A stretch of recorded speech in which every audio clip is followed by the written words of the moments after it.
Before the magical adventure begins, leave a like and subscribe to follow our enchanted stories. Once upon a time, nestled deep within this ancient wood, stood a castle waiting to be discovered.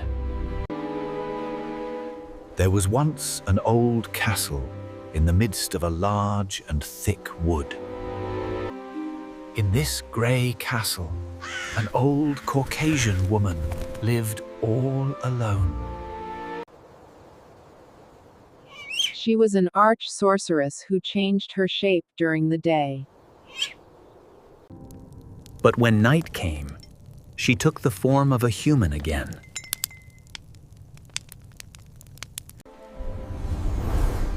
Anyone who came within 100 paces of the castle stood still. They were frozen like stone and could not move until she released them. However, if an innocent maiden came into the circle, she transformed her. The witch turned the poor girl into a small bird.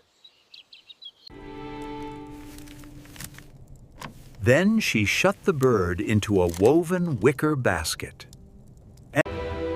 She had 7,000 such baskets with rare birds in the castle.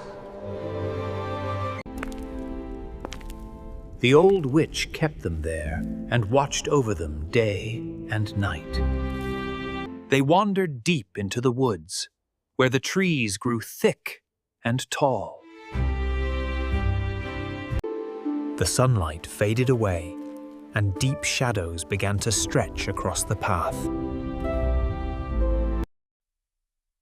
A strange sadness fell upon Jorinde, and she sat down in the soft moss.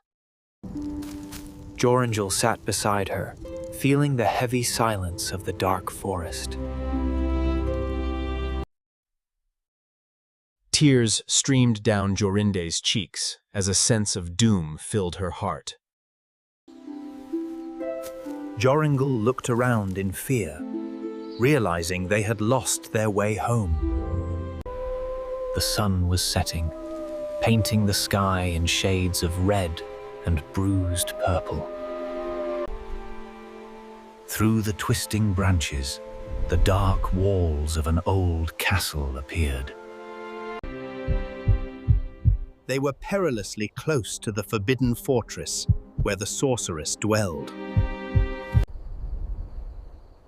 Fear gripped them both as the last light of day vanished behind the mountains. The sun was still bright above the mountains, but it was half set. Joringel and Jorinde sat down in the sunshine. They were much distressed, and both wept together.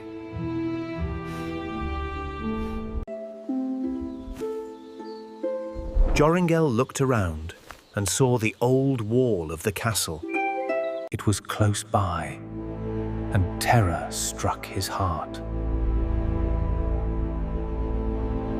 My little bird with the necklace red Sings sorrow, sorrow, sorrow. Joringel looked for Jorinde, but she was changed.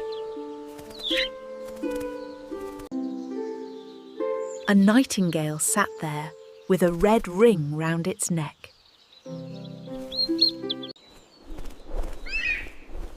A screech owl with glowing eyes flew round her 3 times. To wit, to who?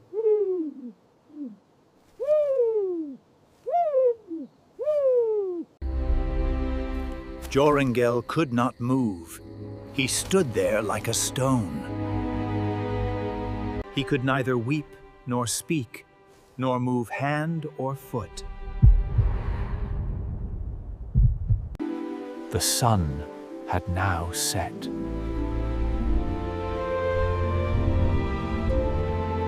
The owl flew into a thicket and out came a crooked old woman. She was yellow and lean, with large red eyes.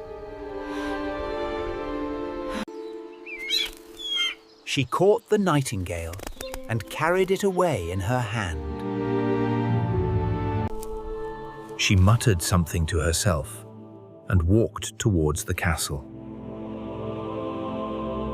Joringel could not speak, nor move from the spot.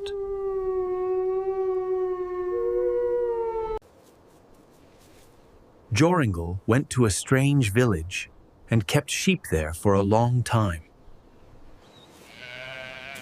He wandered often, but his heart was heavy with sorrow and longing. At last, he dreamed one night that he found a blood-red flower. In the middle of the flower was a beautiful, large pearl.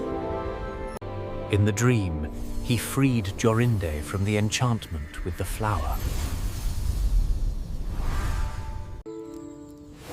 When he awoke, the morning sun was shining upon the hills. He began to search over hill and dale to find such a flower. He sought it for 8 days, wandering through the wild lands.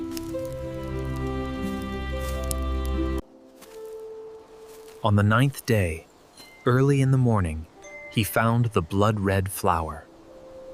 In its center was a dewdrop, as big as the finest pearl. He plucked the flower and journeyed back to the castle day and night. Joringel carried the blood-red flower back to the castle.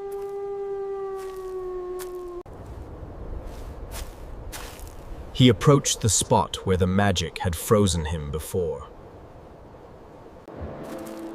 This time, the magic did not stop him. He walked freely. He reached the great iron gate that barred the entrance.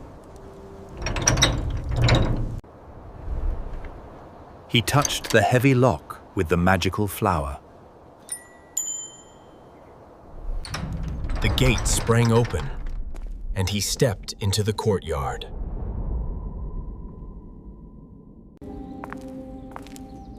He listened closely and heard the sound of thousands of birds. Entering the hall, he saw 7,000 baskets covering the walls. The arch sorceress was there, feeding the captive birds. She shrieked in anger, but she could not come within 2 paces of the flower. The old sorceress stood frozen, her dark magic gone forever. Joringel found the nightingale and touched it with the magic flower. Its feathers vanished, and there stood Jorinde, beautiful as before. She threw her arms around his neck, weeping tears of joy. Then Joringel touched all the other birds with the flower. They all turned back into beautiful maidens, free at last. Joringel and Jorinde went home and lived happily ever after.